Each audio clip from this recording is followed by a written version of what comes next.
မေတ္တာတရားကိုမိမိတို့ရဲ့တန်တာမှာဖြစ်ပေါ်အောင်ကြိုးစားပြီးတော့ကိုယ့်ရဲ့ဘဝမှာဘေးတွေအန္တရာယ်တွေဒုက္ခတွေမကြမရောက်ရအောင်လုံခြုံအောင်ကြိုးစားရမယ်လို့ဆိုလိုတာရှိလူကြီးတွေပြောခဲ့တဲ့စကားတစ်ခွန်းပဂရိဆောင်ခြုံလို့မလုံနိုင်ဘူးမေတ္တာဆောင်ခြုံမှလုံနိုင်တာကြားဦးတယ်နော်ဒီစကားလေးဘဝဆိုတာကတကယ်တမ်းကဘေးအန္တရာယ်မျိုးမျိုးနဲ့ဆက်နေတဲ့အတွက်ကြောင့်အချိန်မရွေးနေရာမရွေးဘေးအန္တရာယ်တွေနဲ့တွေ့နိုင်တဲ့အနေအထားမျိုးပဲဘဝဆိုတာဟုတ်လားကိုယ်ကလည်းပဲအကြောင်းတရားမျိုးမျိုးကိုပြုတ်ထားတာဘဝကို၌ကလည်းအန္တရာယ်မကင်းတဲ့သဘောရှိနေတာအဲ့ဒါကြောင့်မလို့ဘုန်းဘုန်းရဲ့ဘဝမှာဘေးတွေအန္တရာယ်တွေကဖြစ်ချင်တဲ့ဆိုရင်လွယ်လွယ်လေးဖြစ်သွားနိုင်တယ်ကြုံကျင်တယ်ဆိုရင်လွယ်လွယ်လေးကြုံသွားနိုင်တယ်အဲ့လိုကြုံလာနိုင်တဲ့ဘေးတွေအန္တရာယ်ကိုမေတ္တာတရားနဲ့မကြမရောက်ရအောင်ကာကွယ်စောင့်ရှောက်နိုင်ဖို့လိုမယ်ပေါ့နော်မေတ္တာတရားဟာလုံခြုံရေးတာဝန်ကိုအလွန်မှပြည့်ပြည့်ဝဝယူနိုင်တယ်ဆိုတာလေးကိုဘုန်းဘုန်းတို့နားလည်ရအဲ့မေတ္တာဆိုတာဘာတော့မေတ္တာဆိုတာကိုများသောအားဖြင့်ချစ်ချင်းလို့ဘာသာပြန်ကြတာကနားလည်မှုအများကြီးရှုပ်ထွေးစေနိုင်မေတ္တာဆိုတာတတ္တဝါတွေရဲ့အပေါ်မှာချမ်းသာစေခြင်းနဲ့စိတ်ထားလေးကိုမေတ္တာလို့ပြောတာ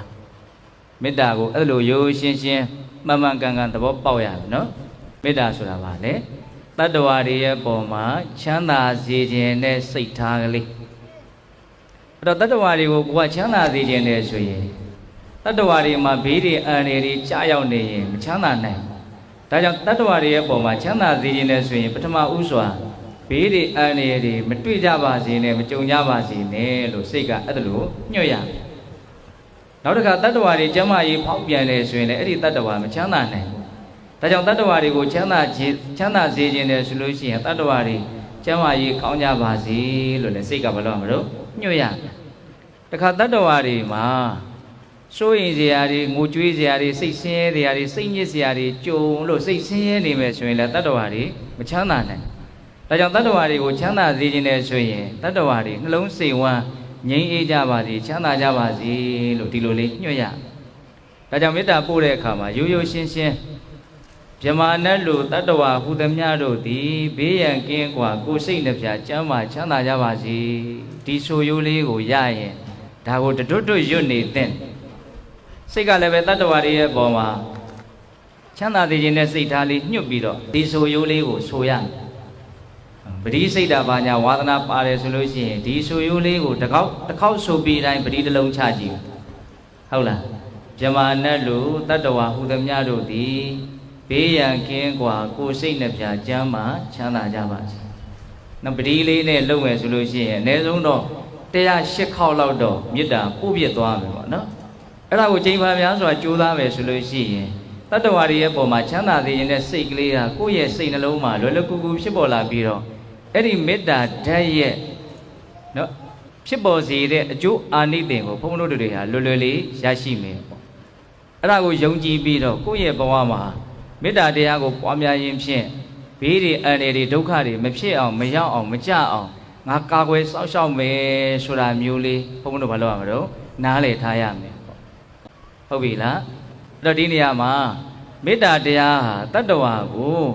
ကာကွယ်ရေးတာဝန်အပြည့်အဝယူနိုင်တယ်ဆိုတာနဲ့ပတ်သက်ပြီးတော့မြတ်စွာဘုရားဟောခဲ့တဲ့ဒေသနာတွေကိုကြည့်မယ်ဆိုရင်အများကြီးသိနိုင်ယောက်ျားသားများပြီးတော့မိန်းမသားနဲတဲ့အိမ်ကိုလူဝင်ရောက်နှိပ်စက်ဖို့ခဲရင်တယ်တဲ့ယောက်ျားသားများပြီးတော့မိန်းမသားနဲတဲ့အိမ်ဟုတ်လားအဲ့လိုပဲမေတ္တာအားကောင်းပြီးတော့ဒေါသအားနေတဲ့ပုဂ္ဂိုလ်ကိုလူမပြောနေတဲ့တကူရှိတဲ့နတ်တွေကတောင်သူ့ကိုဆင်းရဲအောင်မနှိပ်စက်နိုင်ဘူးနော်မိန်းမသားများပြီးတော့ယောက်ျားသားနေတဲ့အိမ်ကိုလူဆိုးတွေတကူတွေဝင်ရောက်နှိပ်စက်ဖို့လွယ်ကူသလိုမေတ္တာအားနေပြီးတော့ဒေါသအားကြီးတဲ့ပုဂ္ဂိုလ်ကိုလည်းပဲနော်ဘေးကတတ္တဝါတွေကဝင်ရောက်နှိပ်စက်ဖို့ဒုက္ခပေးဖို့လွယ်ကူတယ်အဲ့လိုမြတ်စွာဘုရားဟောနောက်တစ်ခုအလွန်ကောင်းမွန်တဲ့တန်နဲ့လှုပ်ထားတဲ့ထက်စွာသွေးထားတဲ့ဓာတ်အဲ့ဒီဓာတ်ကိုတစုံတယောက်ကဒီဓာတ်ကိုငါထမ်းရွက်ကလေးထမ်းရွက်6ကလေးချိုးသလိုချိုးပလိုက်မယ်နော်စက်ကူကိုလုံးချီသလိုမျိုးလုံးချီပလိုက်မယ်လို့စိတ်ကူးပြီးတော့အဲ့ဒီတန်လျက်ဓာတ်ကို နှလုံးချေဖို့ချိုးချေဖို့ကြိုးစားမယ်ဆိုရင်တန်လျာတန်းကဘာသွားမှာမဟုတ်အဲ့လိုကြိုးစားတဲ့ပုဂ္ဂိုလ်ရဲ့လက်တည်တာနဲ့အပိုင်းပိုင်းပြတ်သွားမယ်အဲ့လိုပဲမေတ္တာအားကောင်းတဲ့ပုဂ္ဂိုလ်တယောက်ကိုအစွမ်းရှိတဲ့လူတွေနတ်တွေအမနုဿတွေသူတို့ကိုနှိပ်စက်ဖို့နော်ကြံစီမယ်စဉ်းစားမယ်ဆိုလို့ရှိရင်နှိပ်စက်ဖို့ကြံစီတဲ့ပုဂ္ဂိုလ်ဒီသာလည်းဒုက္ခရောက်သွားနိုင်တယ်မေတ္တာအားကောင်းတဲ့ပုဂ္ဂိုလ်ဟာဒုက္ခဖြစ်เสียအကြောင်းမရှိဘူးလို့အဲ့လိုလဲမြတ်စွာဘုရားကမေတ္တာတရားရဲ့ကာကွယ်ဆောင်ရှောက်နိုင်စွမ်းကိုမြင်တော်မူလို့ဥပမာပေးပြီးတော့ဟောတာနော်ကြားဘူးတယ်မဟုတ်လားတနေ့ကို3ခါနော်အိုးကြီးအလုံး100နဲ့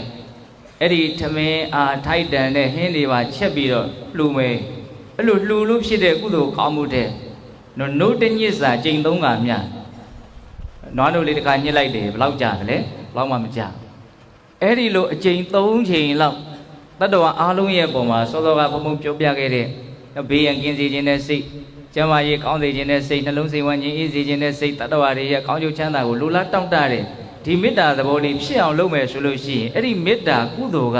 တာလွန်ပြီးတော့အကျိုးပေးကြီးမားတဲ့ကောင်းမှုကုသိုလ်ဖြစ်တယ်လို့မြတ်စွာဘုရားအဲ့လိုမြင်ပြတယ်ဒီလိုဆောင်ပုဒ်လေးတွေကိုရအောင်ကြည့်ရမယ်နော်တနေ့3ခါဥတ္တရာဖြင့်ချက်ခါထမင်းကျွေးမွေးခြင်းထက်မယွင်းစင်စစ်နှုတ်တညစ်စာကျိန်3ခါမြမေတ္တာပွားများကျိုးကြီးမားသည့်ဘုရားမြတ်စွာမိန်ခွန်းသည်နော်နောက်ပြီးတော့ဘုန်းဘုန်းတို့မေတ္တာတရားကိုအကူလိုစိတ်ထက်သန်ဖို့တနည်းအားဖြင့်မေတ္တာရဲ့စွမ်းရည်တတ္တိတွေကိုယုံကြည်တဲ့စိတ်တွေကြီးမားစေဖို့မေတ္တာရဲ့အကျိုးအာနိသင်ကိုမြတ်စွာဘုရားမြင်လို့ပြောခဲ့တဲ့ဒေသနာတစ်ပုဒ်ရှိအင်္ဂုတ္တပါဠိတော်ဧကတတနိပတ်မှာမှတ်တမ်းတင်ထားမေတ္တာအကျိုး7မျိုးဆိုပြီးတော့အဲ့ဒါကိုလည်းမဟာစီသတော်ဘုရားကြီးဆောင်းပုဒ်ရေးပြထားနောက်ဆောင်းပုဒ်ရေးတဲ့နေရာမှာသတော်ဘုရားကြီးကအလွန်မှကျွမ်းကျင်တယ်လို့ပြောရတယ်နော်အိမ်နိုးချမ်းသာကောင်းစွာအိမ်မဲ့ချစ်လျက်လူနဲ့စောင်းလက်နှံများစိတ်မိသားတို့ရှောင်ရှားကိုမှလင်းစွာစိတ်တည်ရွှင်ကြည်မျက်နှာသေကမတွေ့လားလေမြမဆက်တဲ့ဖြာသည်မေတ္တာပွားမှုအကျိုးဒီရသော်ဘုရားဟောခဲ့တဲ့ဒေသနာကိုမြန်မာလူရိုးရိုးလေးလွယ်လွယ်လေးကိုယ့်ရဲ့ခေါင်းထဲမှာမှတ်သားနိုင်ဖို့ဒါဆိုတော့ဘုရားကြီးကြိုးပမ်းအထောက်ထားတယ်နော်မေတ္တာတရားအားကောင်းတဲ့ပုဂ္ဂိုလ်ဟာအဲ့ရင်လည်းချမ်းချမ်းသာသာအိပ်ပျော်သွားတယ်နိုးလာပြီဆိုရင်လည်းချမ်းချမ်းသာသာနိုးရတယ်ဘဝမှာချမ်းချမ်းသာသာအိပ်ပျော်နိုင်တဲ့အနေအထားဒီကနေ့ခေတ်မှာလူတွေတန်တမာရှားသွားပြီနော်အိပ်ရှိသောမှအိပ်ပျော်တာမျိုးအိပ်ဖို့အရန်ကိုခက်ခဲကြိုးစားအထုတ်နေရတာမျိုးရှိအိပ်ပျော်သွားပြီဆိုရင်လည်းချမ်းချမ်းသာသာအိပ်ပျော်သွားတာမဟုတ်နိုးလာပြီဆိုရင်လည်းပဲနောက်ကြည့်နဲ့မကြည့်မလင်းမချမ်းမသာစိတ်ညစ်စရာတွေကခေါင်းနဲ့အရင်ရောက်လာပြီးတော့နိုးထလာတာမျိုးလည်းရှိအဲ့ဒီလိုမျိုးမဖြစ်ချင်ဘူးချမ်းချမ်းသာသာအိပ်ပျော်ခြင်းနဲ့ချမ်းချမ်းသာသာနိုးထနိုင်ခြင်းနဲ့ဆိုရင်ဘုန်းဘုန်းတို့ဘာကိုအကူရမလဲမေတ္တာတရားကိုအကူရအိမ်နိုးချမ်းသာကောင်းစွာအိမ်မက်ဒုက္ခံသုပတိဒုက္ခံပရိပု္ပ္ပစတိနပါပကနံသုပိနံပတ္တိနပါပကနံရုံရက်တဲ့အိမ်မက်ဆိုးတွေကိုနပတ္တိအမြင်မဲ့နိုင်အိပ်ပျော်နေတဲ့အချိန်အထိမေတ္တာတရားဟာသူ့ကိုယ့်ရဲ့စိတ်နှလုံးမှာအဖြစ်များအောင်လှုပ်ထားမယ်ဆိုရင်သူဟာလိုက်ပြီးတော့စောင့်ရှောက်နိုင်တယ်လို့ပြောတာနော်အိမ်မက်ဆိုးတွေပဲဆိုရင်အိပ်ပျော်နေတဲ့အချိန်မှာချမ်းသာမလားချမ်းသာနိုင်အဲ့ဒီဆင်းရဲဒုက္ခမျိုးကိုမတွေ့စေရဘူးမေတ္တာတရားကကာကွယ်စောင့်ရှောက်တာဒီသဘောကိုပြောတာနော်မေတ္တာခြုံ၍လုံပါစေဆိုတဲ့ခေါင်းစဉ်အောက်ကနေဒါအသေးစိတ်အဓိပ္ပာယ်လေးတွေပြောနေတာဟုတ်လားအိမ်နိုးချမ်းသာကောင်းစွာအိမ်မက်ချစ်လျက်လူနတ်ချစ်လျက်လူနတ်မနုဿာနပိယောဟောတိအမနုဿာနပိယောဟောတိမေတ္တာအားကောင်းတဲ့ပုဂ္ဂိုလ်တွေကိုပတ်ဝန်းကျင်ကကိုယ်ဝန်းကျင်ကလူတွေကအလွန်မှကိုပဲလွယ်လွယ်ကူကူချစ်ကြတယ်မျက်နှာရဘေးကလူတွေရဲ့မေတ္တာတရားကိုရဖို့အတွက်ဘာခက်ခဲမှမရှိဘူးမေတ္တာအားကောင်းလို့ရှိရင်လူတွေမကဘူးတဲ့အမနုဿာနပိယောဟောတိအမနုဿဆိုတာလူဟာလွယ်လို့တခြားတရားဝါတွေပေါ့ဟုတ်လားလိရှန်တွေလည်းပါမယ်ဗောနော်အမနုဿဆိုတာကိုဝင်းကျင်မှာရှိတဲ့လူမဟုတ်တဲ့တခြားသောတရားဝါတွေရဲ့ချစ်ချင်းမေတ္တာကိုလည်းပဲမေတ္တာတရားအားကြီးရင်ရနိုင်တယ်ရသော်ဘုရားဘယ်လောက်ထိမြင်ကြတော့ဒေဝတာနရခန္တိနတ်တွေရဲ့စောင့်ရှောက်ခြင်းကိုလည်းခံရနိုင်တယ်နတ်တွေရဲ့ကာဝယ်စောင့်ရှောက်မှုကိုရတယ်ဆိုရင်နတ်တွေဆိုတာကလူတွေရဲ့တန်တမှာမရှိတဲ့အစွမ်းတတ္တိတွေသူတို့မှာတချို့တစ်ဝက်ရှိနေတာတွေရှိတယ်ဒါကြောင့်ကိုယ်ဘေးတွေပြကြုံရနိုင်တဲ့အနေအထားမျိုး ကိုကြံကြံဖန်ဖန်လွဲချော်သွားစေတာမျိုးအဆင်ပြေတဲ့အနေအထားမျိုးတွေကိုကြံကြံဖန်ဖန်ရရှိစေတာမျိုးသူတို့လုံနိုင်တဲ့အစွမ်းတတ္တိရှိတဲ့နယ်ပယ်တွင်းကကိုယ့်ကိုလှုပ်ပေးနိုင်တယ်ဒီသဘောကိုပြောရနော်အဲ့ဒီလိုအကျိုးတူကိုရကျင်တဲ့ဆိုရင်ကိုပါများရတော့မေတ္တာအားကြီးရမယ်မေတ္တာများရမယ်နော်စိတ်မိသားတို့ရှောင်ရှားကိုမှာစိတ်မိသားတို့ရှောင်ရှားကိုမှာအစိတ်တို့မိတို့ဓာတ်တို့ကြောင့်ဒီခန္ဓာကိုဒုက္ခမရောက်နိုင်ဘူးဆိုတာကိုပြောတာနော်ကာကွယ်ရေးအစွမ်းဘလောက်မြင့်တယ်လဲဆိုတာဘုန်းတို့မြင်နိုင်ဘူးလားမြင်တယ်နော်အိမ်တို့ချမ်းသာကောင်းစွာအိမ်မဲ့ချစ်လျက်လူနဲ့စောင့်လက်နှံများစိတ်မိသားတို့ရှောင်ရှားကိုမှာလျင်စွာစိတ်တည်တိုးတန်စိတ်တန်တမာရိယတိမေတ္တာအားကောင်းတဲ့ပုဂ္ဂိုလ်ရဲ့စိတ်နှလုံးဟာစိတ်ပူစရာတွေစိတ်ရှုပ်စရာတွေစိတ်လှုပ်ရှားစရာတွေတွေ့လို့ငါစိတ်ကိုငါမြန်မြန်ငြိမ်ချသွားစေခြင်းတည်းဆိုရင်သူအာယုံပြုနေကြမေတ္တာကိုအာယုံပြုလိုက်တာနဲ့ဒီစိတ်ဟာအလွန်မှမြန်မြန်ဆန်ဆန်ငြိမ်ချသွားစေမေတ္တာမှာအဲ့ဒီအစွမ်းရှိနော်စိတ်ကိုအလွန်မှအငြိမ်မြန်စေတယ်ပေါ့နော်စိတ်ထိန်းတဲ့နေရာမှာသူအစွမ်းအကြီးဆုံးပဲလို့ဒါပြောတာဟုတ်လားဒါကဘုန်းတို့တဘာဝကြကြစဉ်းစားမယ်ဆိုလို့ရှိရင်လည်းအလွန်မှတဘာဝကြပါတယ်ဘုန်းတို့ရဲ့စိတ်တရားများသောအားဖြင့်လှုပ်ခတ်နေတယ်မငြိမ်မသက်ဖြစ်နေတယ်ဆိုတာဘာနဲ့လှုပ်ခတ်နေတာတော့ဘာနဲ့မငြိမ်မသက်ဖြစ်နေတာတော့ဆိုရင်အလိုမကျမှုဒေါသနဲ့မငြိမ်မသက်ဖြစ်တယ်ဟုတ်တယ်မဟုတ်လားမေတ္တာဆိုတာဒေါသရဲ့ဆန့်ကျင်ဘက်ဖြစ်တဲ့အတွက်ကြောင့်အလိုမကျနိုင်တဲ့စိတ်တွေကြောင့်လှုပ်ရှားနေတဲ့ဒီစိတ်ဟာမေတ္တာတရားကြောင့်လွယ်လွယ်ကူကူပဲငြိမ်သက်သွားတယ်အလွန်မှအထိန်သိမ်းကောင်းတဲ့အဆုံးအမကောင်းတဲ့တိဋ္ဌံဆုံးမတဲ့ပုဂ္ဂိုလ်ဟာတော့သူဆုံးမတဲ့တိဋ္ဌံကိုလွယ်လွယ်လေးဆုံးမလိုက်တာနဲ့ဒီတိဋ္ဌံဟာမဖြစ်သွားတော့ယဉ်ကျေးသွားတယ်ငြိမ်သွားတယ်ဒီသဘောမျိုးနော်ဒီအလွန်မှဆိုးတဲ့စိတ်ကိုလွယ်လွယ်ကူကူထိန်းနိုင်သိမ်းနိုင်တဲ့စွမ်းအင်တတ္တိဟာဘယ်မှာရှိနေတော့မေတ္တာတရားမှာရှိနေဒီသဘောကိုပြောတာနော်အိမ်နိုးချမ်းသာကောင်းစွာအိမ်မက်ချစ်လျက်လူနဲ့စောင့်လက်နှံများစိတ်မိသားတို့ရှောင်ရှားကိုမှာလင်းစွာစိတ်တည်ရွှင်ကြည်မျက်နာဟောမုခဝဏဝိပ္ပတိရတိမေတ္တာတရားကိုကိုယ်စိတ်မှာမကြာခဏဖြစ်အောင်ကြိုးပမ်းလေးရှိတဲ့ပုဂ္ဂိုလ်ရဲ့မျက်နာ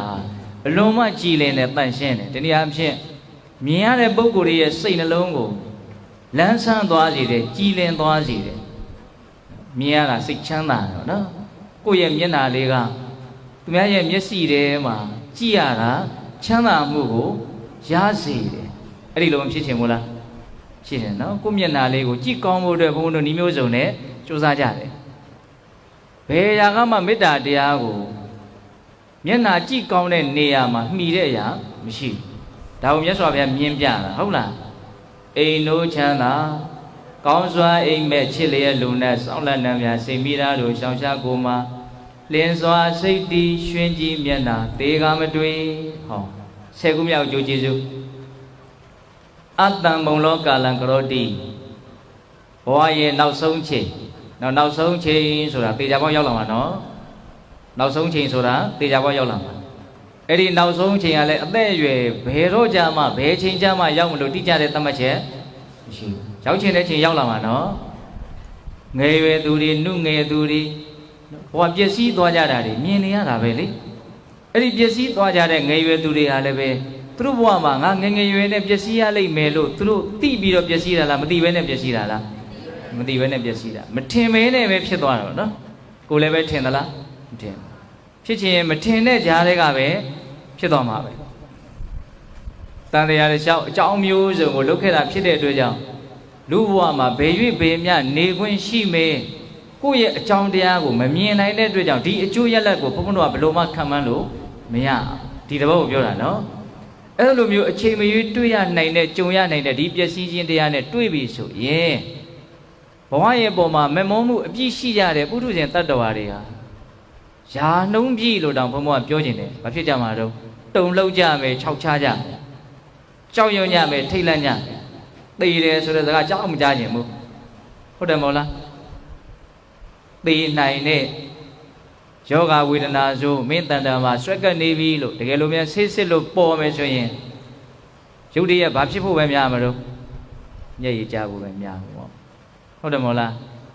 တကယ်သိခြင်းတရားကိုဖြတ်သန်းတဲ့အခါမှာမြင်နေရတာပဲအဆင်မပြေတာတွေကပဲများတယ်သိခြင်းမှာအဆင်မပြေဘူးဆိုရင်နောက်ထပ်ဖြစ်မဲ့ဘဝတစ်ခုဟာအဆင်ပြေနိုင်မလား မြင်နိုင်ဘူးအစင်မပြေတဲ့သေခြင်းနဲ့အဆုံးသတ်သွားတဲ့ဒီဘဝတစ်ခုဟာဘလို့မှနောက်ထပ်ကောင်းမွန်တဲ့ဘဝတစ်ခုကိုစဖို့ဆိုတာမဖြစ်နိုင်ရသော်ဘုရားကမြေကြီးကိုလက်ဖြားလေးနဲ့တို့ပြီးတော့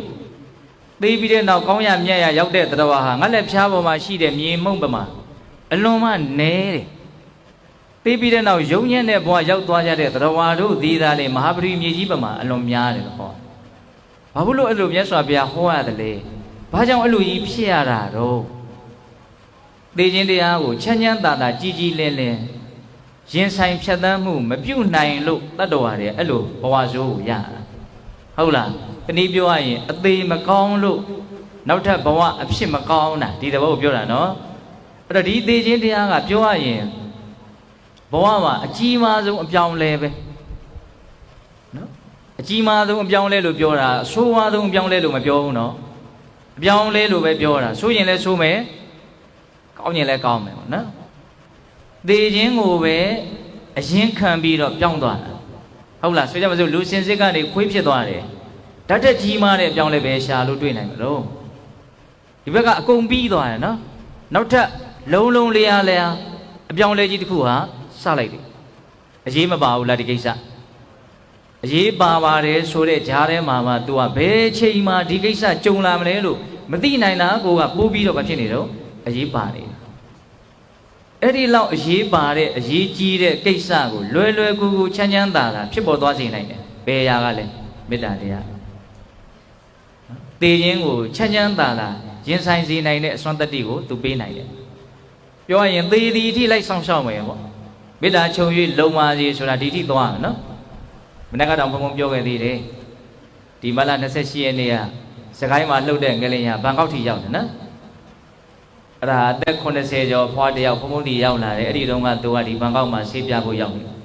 အဲ့ဒါသူရောက်နေတော့ငလင်လှုပ်တဲ့အချိန်သူကဘယ်ရောက်တော့ဆို26ထပ်မှာရောက်နေ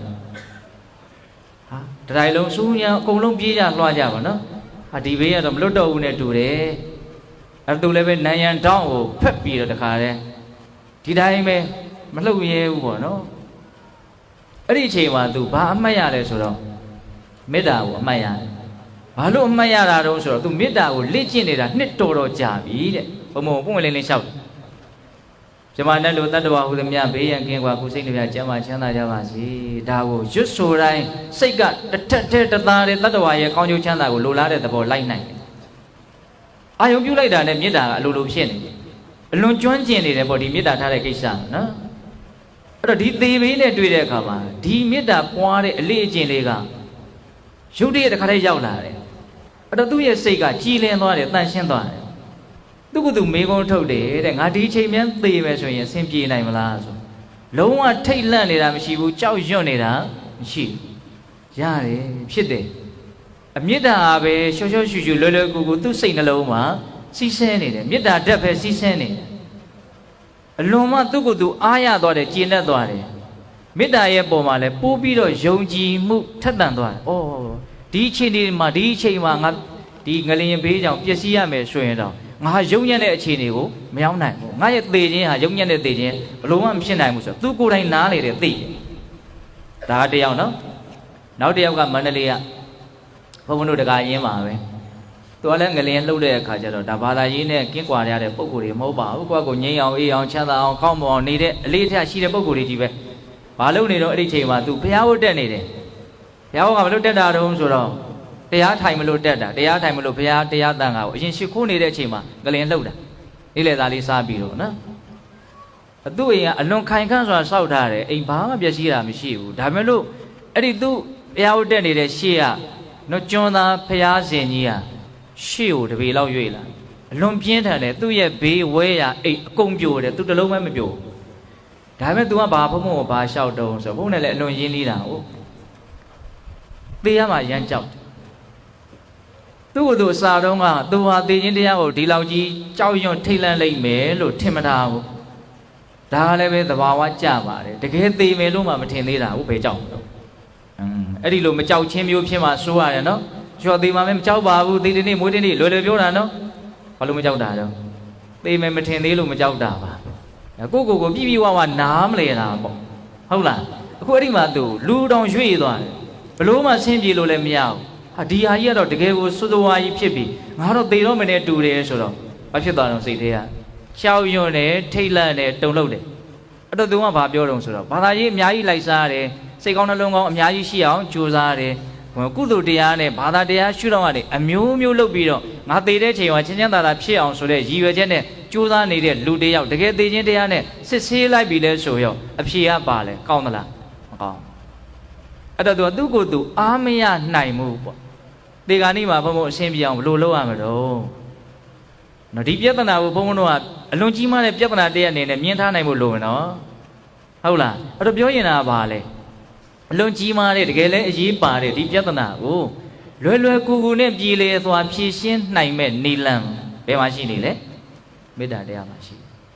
ဟုတ်ပြီလားမြတ်စွာဘုရားလည်းအတိအကျဟောတာပဲလေအတ္တံမုံလောကာလံကရောတိ